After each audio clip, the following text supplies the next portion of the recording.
Patdi ward number 4 માં ગટર ઉભરાતા ગંદકીનું સામ્રાજ્ય। પાટડી નગરપાલિકાના વોર્ડ નંબર 4 છેલ્લા ઘણા સમયથી ગટર ઉભરાતા ગંદકીનું સામ્રાજ્ય ફેલાયું છે। વારંવાર રજૂઆત કરવામાં આવી છે, છતાં કોઈ નિરાકરણ આવતું નથી।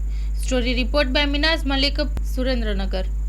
હું નરેશભાઈ મકવાણા, રહેવાસી પાટડી દલિત વિસ્તાર વોર્ડ નંબર 4 અને અમારી રજૂઆત છે કે જે પાટડી દલિત વિસ્તારના વોર્ડ નંબર 4ની અંદર જે ભૂગર્ભ ગટરો આવેલી છે એ ભૂગર્ભ ગટરો છેલ્લા 3-4 વર્ષથી એટલી બધી ઉભરાય છે કે અહીંયા રહેવાની પણ મુશ્કેલી છે।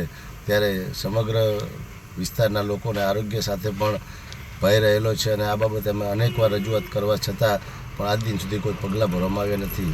આ બાબતે ગઈકાલે શનિવારે તારીખ 15/2/2025ના રોજ અમે જવાબદાર ઇન્ચાર્જ એસઆઈ હર્ષિતભાઈ પ્રજાપતિને મળવા ગયેલા, તો એમને કહ્યું કે મારી પાસે માણસો નથી અને માણસો આવશે ત્યારે અમે કામ કરાવશું, અમારી પાસે હાલ કોઈ સમય છે નહીં। તો આવું દલિત વિસ્તારના લોકો સાથે અને એમના આરોગ્ય સાથે જે નગરપાલિકા દ્વારા અને જવાબદાર અધિકારીઓ દ્વારા ચેડા કરવામાં આવી રહ્યા છે, ત્યારે અમારી ફક્ત એટલી જ રજૂઆત છે કે આ ગટરની સમસ્યાથી તંત્ર અને શાસન પ્રશાસન બંને જવાબદાર અધિકારીઓ દ્વારા ઉચ્ચ લેવલેથી પગલાં ભરવામાં આવે એવી અમારી લેખિત રજૂઆત છે।